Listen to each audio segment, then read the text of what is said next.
A lone sailor, shipwrecked in the middle of the ocean. I didn't think there was any way I was going to live more than a couple of weeks. A desperate struggle for food and water. It's kind of like living like a caveman. Days turned into weeks. No sign of land. No hope of rescue. The thought occurred to me, maybe I'm just doomed to drift forever out here. 11 weeks at sea in a raft. This is the ultimate survival story.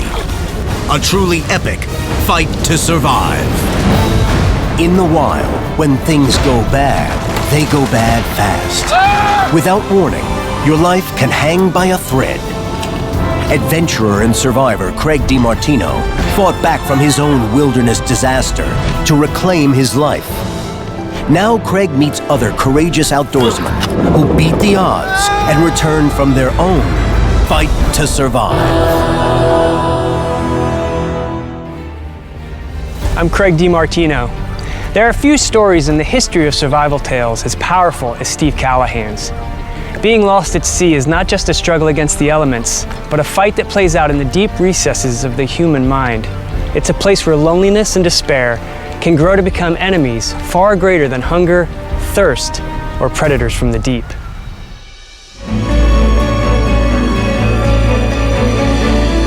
March 19th, 1982. Steve Callahan has been adrift in the middle of the Atlantic for 43 days. He's so far out to sea that he's beyond the range of any effective search by ship or aircraft. His sailboat sank after hitting a large object in the dark. As it went down, he made it into his emergency raft with a limited amount of food, water, and useful survival tools.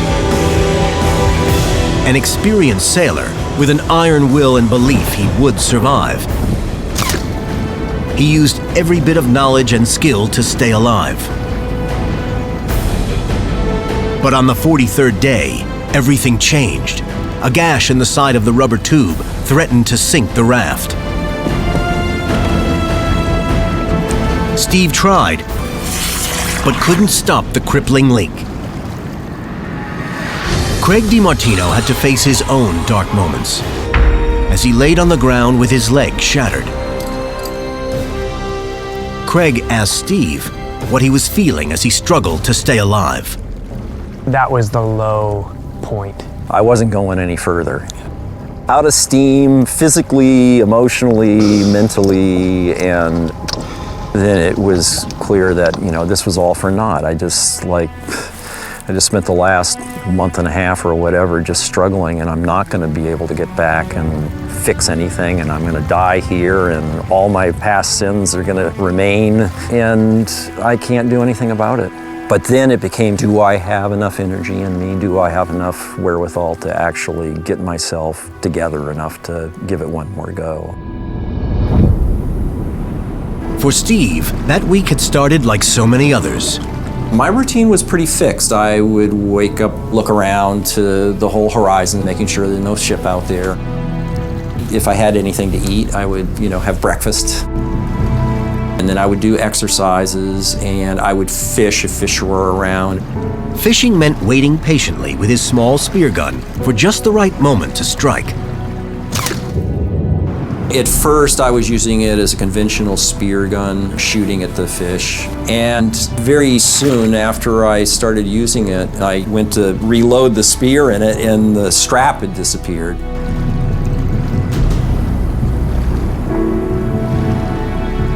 Without the spear gun, without a way to get fish, Steve would starve.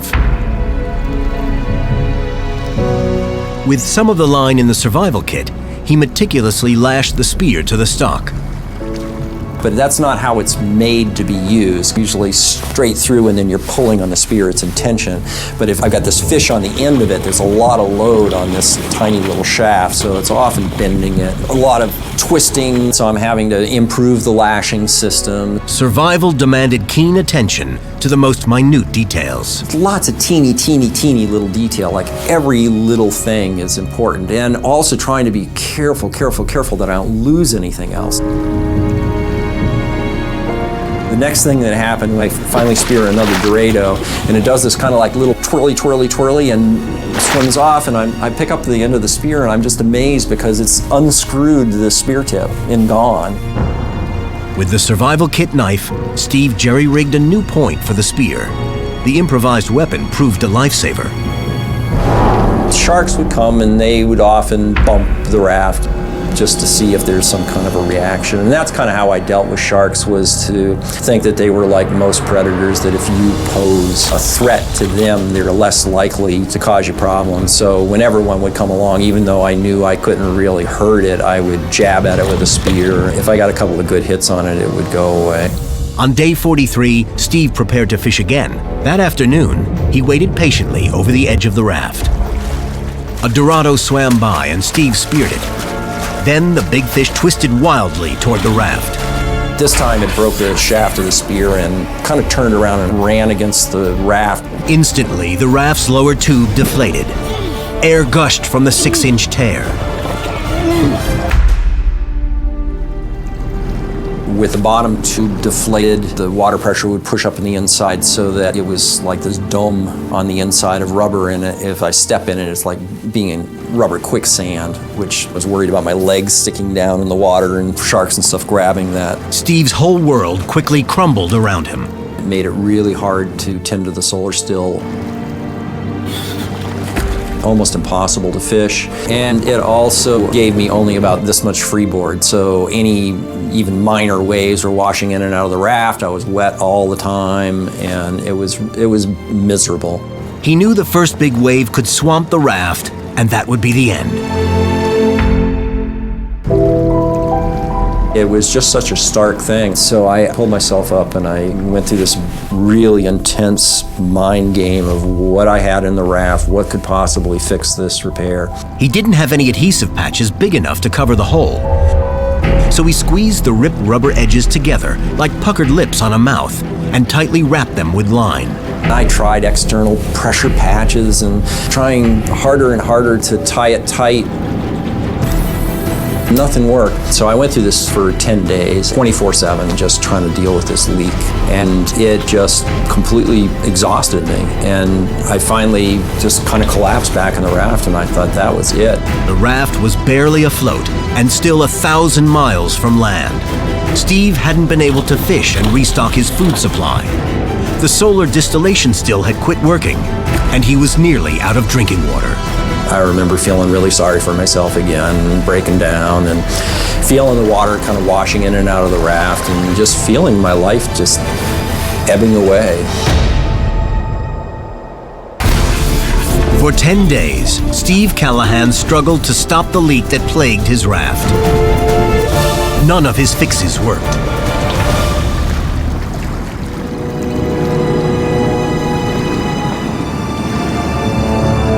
Maybe I can get myself together enough to have one more shot at this. If I don't get my act together here, now, this one time, I wasn't just talking about the remote possibility now that this is a matter of hours away. I'm gonna be dead, that's all there is to it.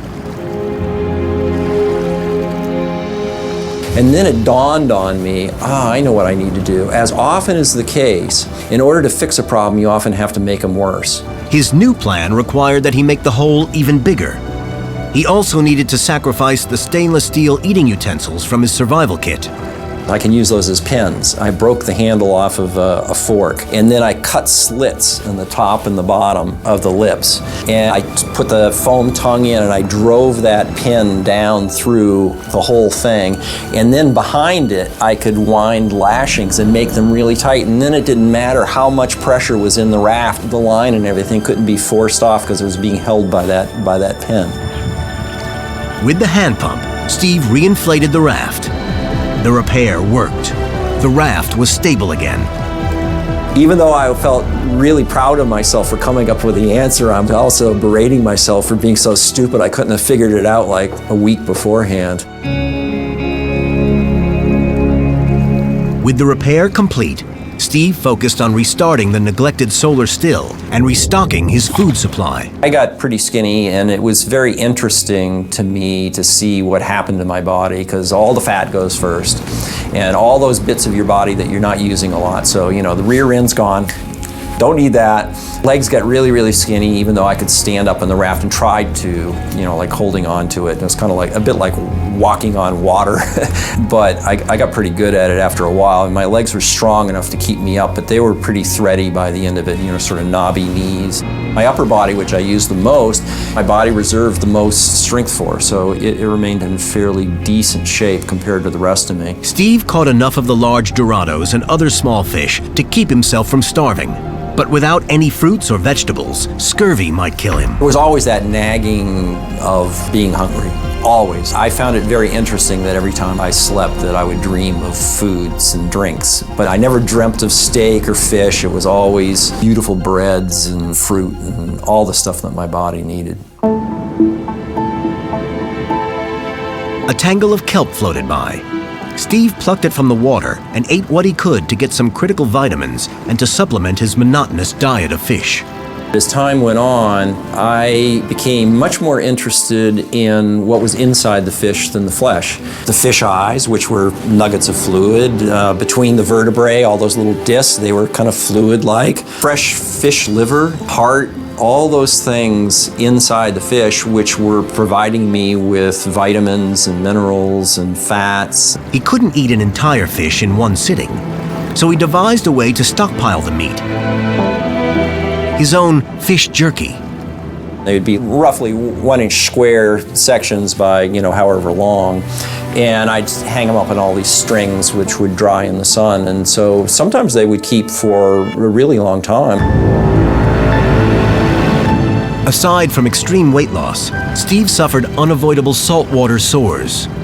They start as like little bumps on the skin, turning into these kind of pimples that end up opening up. So you have an open ulcer, much like a canker sore or something like that. It forms on the skin, and they tend to be in places where you're wet a lot and compressed, like hips, but I would end up with hundreds of these all over me, and they're very painful because, first of all, they're open ulcers, and secondly, I'm living in a salt-encrusted environment.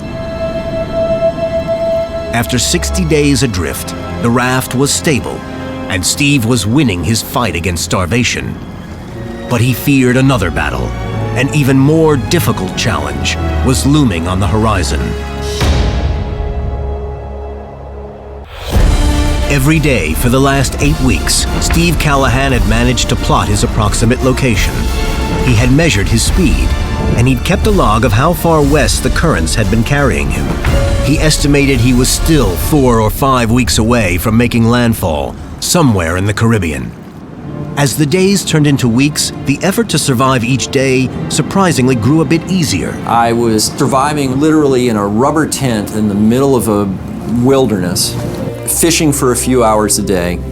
And I just became starkly aware of how much of our lives are spent dealing with all this stuff that we don't really need, that we want, but we don't really need. And yet the irony is that the things that mean the most to me don't come from them anyway.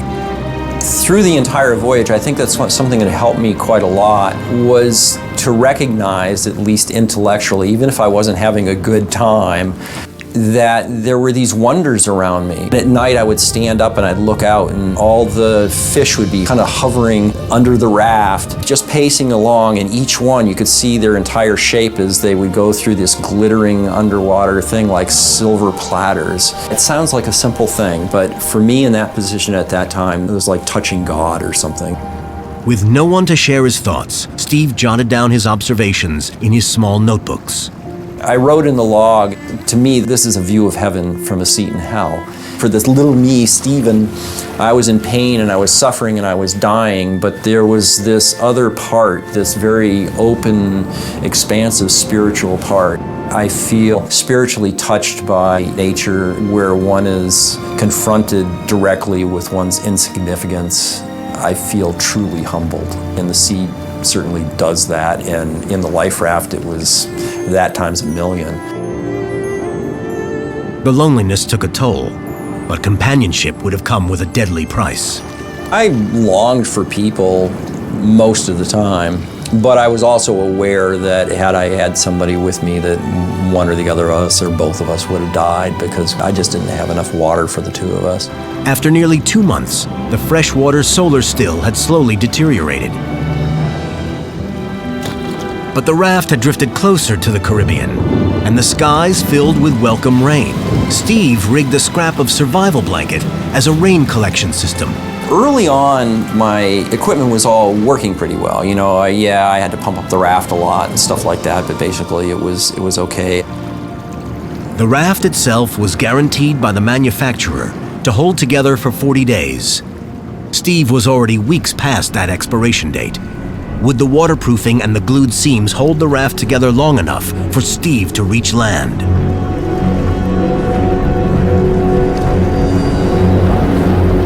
I started going through this period where I was going, maybe I'm like a Flying Dutchman.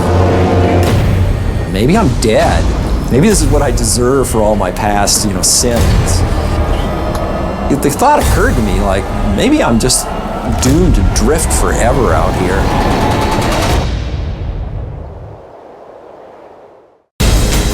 Steve Callahan's raft was slowly crumbling. His solar water still finally gave out, and by day 75, it looked like he'd never be rescued.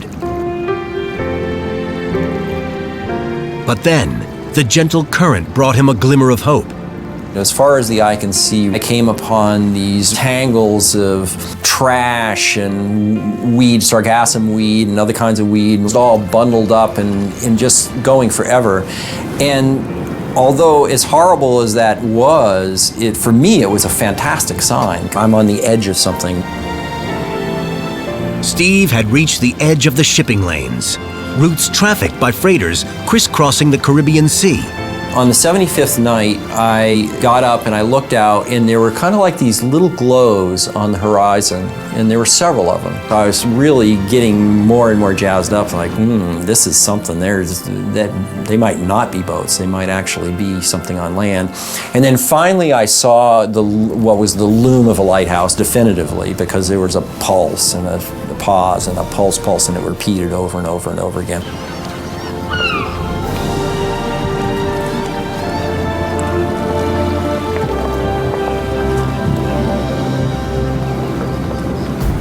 So the next morning I expected to kind of get up and maybe see something way off in the distance. But actually it was pretty close. I could see details on the land. I could see that there was an island right in front of me, and then I heard an engine. And it's getting closer and closer and closer. And I look out and I see these fishermen coming out to me.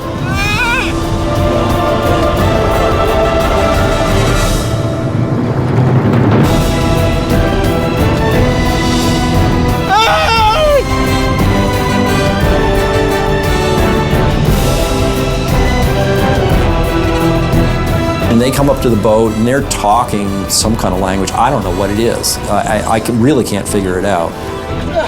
It's not really Spanish, it's not French, what is it? Well, it turns out it's Creole, and I'm not understanding a word of it.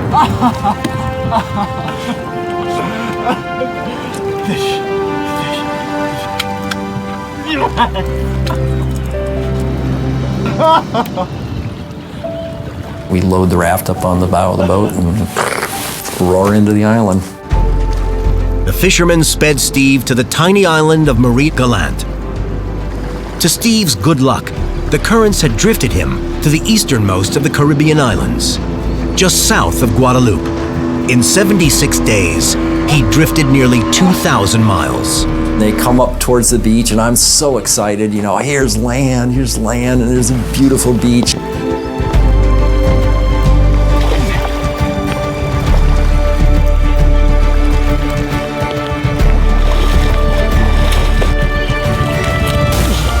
I immediately just fall flat in my face on the beach.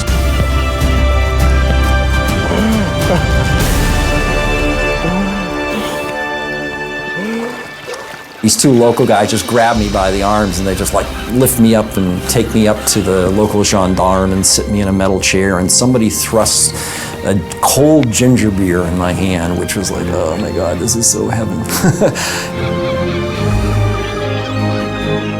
Helpful locals delivered Steve to the hospital, where he was looked after for a few days. He contacted his parents that he was safe.